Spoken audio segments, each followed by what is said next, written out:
Banyak perkara yang kita belajar dari pandemik COVID-19 dan salah satunya adalah bagaimana untuk kita melihat sistem pelindungan sosial kita yang terjejas ketika tempoh tersebut dan bagaimana untuk penambahbaikan. Dan ini dicampur juga dengan permasalahan dan juga cabaran yang negara kita hadapi, iaitu negara menua lebih pantas daripada apa yang dijangkakan. Berbaki kurang 8 tahun lagi, Malaysia akan menjadi negara tua, dan bagaimana untuk melihat krisis persaraan yang kita hadapi mampu diselesaikan setidaknya ataupun diringankan, dan bagaimanakah untuk mencari solusi dan juga strateginya.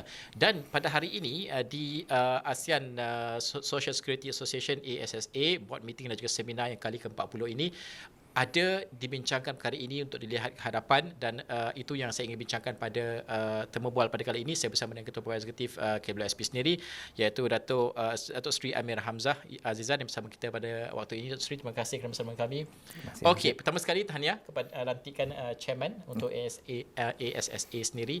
Mungkin peranan ASSA ini sendiri, sebab ini adalah regional di peringkat ASEAN.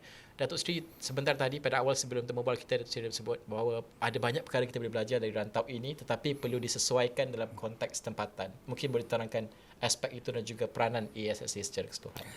Kalau kita tengok ASSA ni kan, dia adalah pertubuhan yang merangkumi semua agensi-agensi social protection yang ada dalam ASEAN. Kesemua ahli ASEAN yang 10 negara tu ada wakilnya dalam ni, dan ditubuhkan untuk badan-badan ini bertukar fikiran, share best practice, ya, agar yang elok tu kita ambil ke dalam negara kita sendirilah. Dan kolaborasi kita ada macam ni boleh menguatkan lagi sistem protection sosial yang ada di dalam tiap-tiap negara. Kedua, bila kita ada peluang untuk mengikat protection scheme antara negara, ya, kalau macam sekarang kita bercakap sebagai portability, di mana kalau orang tu boleh berganjak daripada satu skim ke satu skim lain kerana dia mungkin bermastatin kebanyakan masa di Malaysia, dia mencarum di Malaysia, tapi kadang-kadang dia bertukar kepada negara lain di Singapura ke, di Filipina ke. Masa dia mencarum kat sana, bila dia datang balik ke Malaysia, mungkin simpanannya boleh dimasukkan balik kepada simpanan asal dia. Jadi ia akan menolong seorang itu mencapai simpanan yang cukup bila sampai masa persaraan. Kalau tidak, dia ada break dalam sistem dia menabung tu kan. Jadi usaha-usaha macam ni lah usaha yang kita cari melalui organisasi ASA ni, di mana kolaborasi antara organisasinya boleh menolong sama sendiri. Kalau kita bercakap dalam konteks di peringkat Malaysia sendiri, kalau kita melihat KWSP peranannya dan mandatnya begitu besar dan sudah lama, history ataupun sejarah ini panjang sekali untuk KWSP terus memikul mandat tersebut walaupun berdepan cabaran ketika ini. Bagaimana untuk melihat cerita ini, naratif ini sejak sekian lama, pencapaiannya, kerana ada yang melihat bahawa mungkin sistem sedia ada sudah tidak boleh terpakai dalam konteks masa. Bagaimana untuk Datuk Seri melihat perkara ini? Adakah ia berjaya mencapai sasaran yang kita letakkan sebelum ini dan juga masa hadapan, termasuk juga cabaran sedia ada? Itu bagaimana keadaannya? Kalau kita tengok daripada skim, ya, skim KWSP ditubuhkan dalam tahun 1951. Ya. Dia ditubuhkan masa itu kebanyakan organisasi di Malaysia ni adalah organisasi yang beroperasi secara formal, ya, di mana kita menolong pekerja-pekerja menabung untuk zaman persaraan. Tapi dalam tahun 1951 jangka hayat seorang tu dalam 50 jugalah. Jadi simpanannya kebanyakan ada cukup masa tu, dan kebanyakan juga berganjak kepada waris. Tapi sekarang kerana negara kita makin menua, umur pun makin panjang, jadi isu kita ada berdepan kita ialah bila seorang itu bersara, cukup tak simpanan dia ada untuk menahan 15 tahun ke 20 tahun selepas simpanannya. So daripada success of the scheme, saya rasa skim KWSP telah berjaya untuk menolong ahlinya untuk menabung di masa depan, dan ada kecukupan yang telah disampaikan. Cuma masalahnya kalau kita tengok daripada segi isu yang ada kepada ahli kita, beberapa perkara yang mungkin berbeza daripada masa kita bermula tahun 1951. Yang pertama ialah daripada tahap penggajian yang ada dalam Malaysia. Ya, saya rasa kita berharap yang kita tahap gaji akan dapat dinaikkan lagi untuk kita dapat paling kurang sampai konsep living wage lah. Kerana kita rasa kemungkinan cost of living accelerated lagi cepat daripada tahap pergajakan gaji yang ada. Jadi ini ada menjejaskan sikit peluang orang tu untuk menabung. Kedua ialah perganjakan pekerjaan yang berganjak banyak kepada sektor informal. Bila dia masuk kepada sektor informal, tak ada skim yang mandatory yang boleh menolong orang tu untuk menabung. Jadi terpulang kepada seorang tu dia simpan ke tak untuk zaman persaraannya. Jadi sistem ni mungkin perlu ditambah baikkan agar kita dapat mencapai coverage yang lebih menyeluruh untuk semua orang yang dapat masuk ke dalam skim tu dan simpanannya boleh dicapai takat adequacy level yang lebih elok lagi. Sekejap lagi saya akan sentuh tentang sektor informal tersebut sebab kita nak cakap tentang intervention kerana ini bukan eksklusif di Malaysia saja. Masalah sektor informal ini adalah di rantau ini pun negara-negara lain berdepan cabaran yang sama. Tapi dalam segi wages tadi soal gaji ini yang disebutkan living wage ini. Bagaimana kita melihat gaji progresif yang kita canang mahu laksanakan ini adalah way forward untuk kita capai objektifnya? Saya rasa kajian masih mengkaji macam mana nak roll out progressive wage. Ya. Daripada segi KWSP, apa-apa yang dapat menolong ahli kita mencapai tahap gaji lebih tinggi lagi adalah satu yang disambut baik oleh KWSP lah. Jadi nak naikkan minimum wage, nak push through progressive wage, either form akan menolong ahli kita sambut baik. Ya. The big challenge, of course, kalau kita tengok daripada segi negara, walaupun gaji ataupun cara gaji itu dinaikkan adalah satu benda yang penting, tapi kalau tidak ada skim yang menolong orang itu menabung, dan tak juga akan complete the social protection network. Kalau kita nak kedua-duanya berjalan sekali. Okey, kalau bercakap soal sektor informal tadi Datuk Seri dah sentuh sedikit. Tapi bagaimana untuk kita lihat sebab ini macam saya sebut tadi bukan eksklusif kepada Malaysia saja. Rantau ini berdepan cabaran yang sama juga sektor informal dan juga untuk sistem perlindungan sosial mereka. Apa yang kita belajar dari ASSA ini dan apa yang boleh kita laksanakan untuk sektor informal ini? Kita tahu ada banyak perkara yang disebutkan tapi apa dia yang kita belajar dari rantau ini? Masalah yang sama yang mungkin ada solution yang sama yang boleh dilaksanakan. Kalau kita tengok daripada setengah negara telah adopt mekanisme yang dikatakan informal sector juga perlu menabung ke dalam skim-skim yang ada dalam negara itu. Ya, perbezaannya adalah amount caruman yang diletakkan lah kan. Dia mungkin memula carumannya daripada kadar yang rendah dan over time dia grow ke tahap yang lebih elok. Saya rasa cadangan macam ni adalah satu cadangan yang kita boleh tengok daripada segi Malaysia. Kita adopt daripada lesson yang orang dah belajar, di mana kan dia boleh introduce the mandatory mechanism untuk informal sector tu masuk, tapi dia menenangkan kemasukan seorang itu dengan bertukar kadar caruman yang dibuat.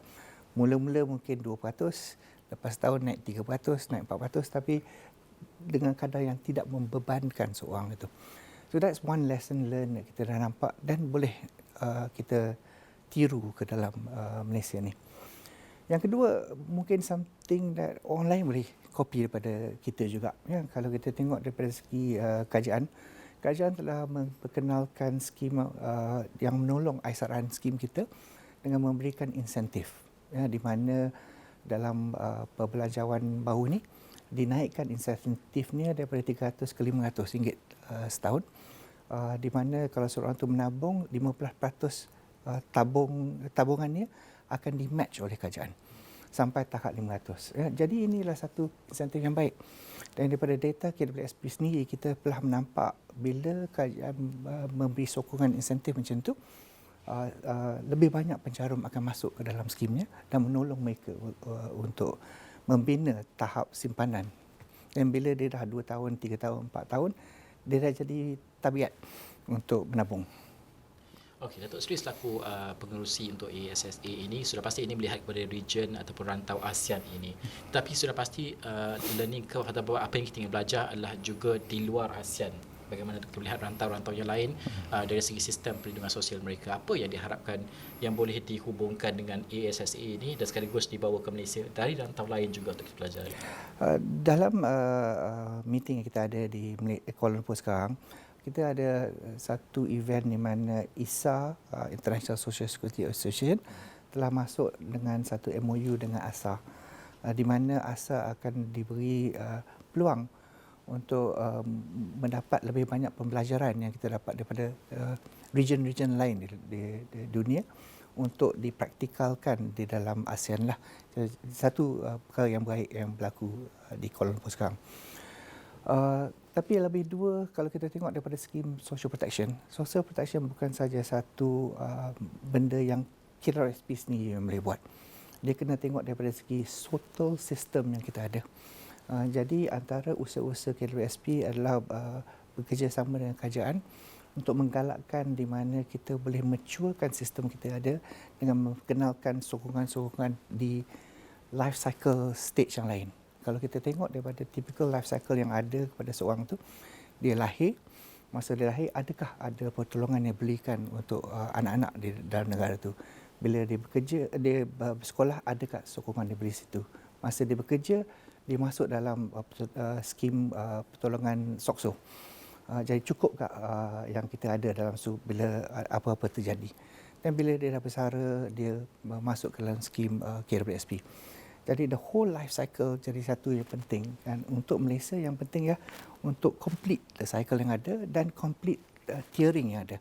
Di mana orang yang lebih kebolehan boleh menabung lebih, yang lain mungkin dapat sokongan sikit daripada kerajaan, cara insentif ke cara lain, agar ada some base untuk dia hidup. Peranan yang dimainkan oleh KWSP ini adalah besar dan juga banyak inisiatif dilaksanakan untuk menambah baik sistem perlindungan sosial ini berdepan dengan cabaran ketika ini melalui SSA dan juga kerjasama dengan ISSA sendiri. Tapi bagaimana untuk kita melihat ini peranan di peringkat mungkin dasar inisiatif yang dilaksanakan, tapi perlu juga disambut oleh orang ramai. Bagaimana untuk melihat peranan orang ramai ataupun tenaga kerja kita juga memainkan peranan yang penting untuk menjayakan semua apa yang kita cuba laksanakan ini? Saya rasa kadang-kadang banyak orang yang kita berjumpa mungkin yang tak faham apa yang ada dalam skim-skim yang ada. Jadi satu peranan penting untuk KWSP adalah untuk meninggikan kecelikan kewangan yang ada dalam negara lah. Yang kita bekerjasama dengan FEN, Financial Education Network, untuk meninggikan kefahaman yang ada. Yang kedua adalah bila kita berjumpa dengan orang, kita berceritakan apa yang ada dalam skim-skim produk-produk yang kita ada kan, sambutan kita dapat adalah baik sekali. Kerana banyak orang pun memahami, pertama dia kata, saya tak tahu saya boleh menabung. Saya ingat orang yang dah bekerja saja boleh menabung. So kadang-kadang ketidakfahaman tu menyekat seorang tu untuk masuk dalam skim yang kita ada. Kedua, mungkin produk kita tak menerangkan secara cukupnya. Macam voluntary access program kita ada. Kalau sekarang caruman yang tiap-tiap pekerja ada adalah 11%. Tapi tidak menghalangkan pekerja itu untuk menaikkan kepada 12, 13, 14 itu pulang kepada dia. Kadang-kadang bila kita terangkan, kita dapat menolong seorang itu untuk meningkatkan lagi simpanan dia. Dan kadang-kadang cara kita buat tu pun cara yang lain. Macam Najib, insya-Allah tahun depan ada kenaikan gaji. Bila insya-Allah. Tapi sebelum kenaikan gaji itu sampai ke dalam poket Najib, kalau Najib kata 1% daripada kenaikan itu kita tambah kepada caruman, dan Najib punya saving untuk caruman itu akan berganjak lebih cepat lagi. Kerana Najib tak belanja lagi 1% tu, tak rasa. Tapi selalu saya kata saya ambil 1% selepas Najib dah mula belanja, rasa sakit. So, macam mana kita nak educate orang kalau dia boleh buat komitmen dia sebelum dia merasa tu kan, lebih cepat dia boleh menolong dirinya untuk meninggikan simpanan yang ada. So it's using smarter cara untuk menyampaikan cadangan tu, untuk mengganjakkan orang untuk tukar behavior dia. Datuk Seri, ini soalan terakhir saya dan I think saya rasa soalan ini perlu ditanyakan juga kerana kalau kita melihat data yang pernah dibentangkan oleh KWSP, kalau kita melihat perbandingan antara ethnicity atau etnik dari segi simpanan yang ada di KWSP ini adalah golongan Melayu sebagai contoh adalah yang paling rendah disebabkan dari pengeluaran dan sebagainya, mungkin juga simpanan yang lebih sedikit. Bagaimana kita melihat bahawa approach kita mungkin kepada menyelesaikan isu ini perlu juga berbeza mengikut kaum kerana kita faham latar ekonomi mereka berbeza juga. Pada pandangan Datuk Seri sendiri, bagaimana untuk melihat perkara ini? Saya rasa kalau kita tengok daripada segi skim KWSP, kita kena faham yang seorang tu yang menabung dalam KWSP akan dapat pulangan daripada simpanannya. KWSP bukanlah cara untuk kita level out skim tu. Yang tu penting. Kalau tidak, kepercayaan kepada KWSP akan menurun. Kata-kata bukan hak you untuk menggunakan duit saya untuk benda lain. Tapi apa KWSP boleh buat untuk mengurangkan jurang yang ada adalah dengan cara menggalakkan lagi wang untuk mengambil peluang-peluang yang ada, bekerjasama dengan kerajaan seperti dalam skim ISRAN yang kita ada ni, di mana insentif boleh bridge the gap along the way. So kebanyakan kita pun tahu banyak orang yang bekerja dalam sektor informal, kebanyakan orang Melayu. Ya, kalau kita dapat merangkumi mereka ke dalam skim KWSP dengan insentif yang dia adakan tu, dia dapat menyimpan lebih banyak lagi. Tu cara-cara macam tu adalah lebih elok lagi daripada artificial arrangement yang kita boleh buat macam tu, kerana skim KWSP disusun untuk memulangkan based on apa you contribute, bukan apa yang kita ambil pada orang lain. Ya, tapi kerajaan boleh menolong dengan memberi insentif untuk menolong mengurangkan jurang. Dan KWSP lebih baik boleh menggalakkan lebih banyak orang masuk. Jadi dia boleh memakai galakan yang diberikan oleh kerajaan. Okey. Datuk Seri, terima kasih kerana bersama dengan Niaga Awan untuk jam ini. Okey, itu melihat kepada cabarannya. Paling penting sekali sektor informal ini untuk kita melihat bergerak ke hadapan dan bagaimana apa yang kita pelajari di bawah ASSA ini di peringkat ASEAN dan juga kerjasama di rantau lain juga boleh kita praktikkan dan juga laksanakan di peringkat tempatan, dan bagaimanakah cabaran-cabaran lain juga akan terus diselesaikan untuk melaksanakannya, kerana ada cabaran dan juga ada kesukarannya, tapi ada kemungkinannya boleh dicapai juga dengan syarat kerjasama semua pihak digembling dan juga dipertingkatkan. Okey, sekian saja. Saya Najib Arif.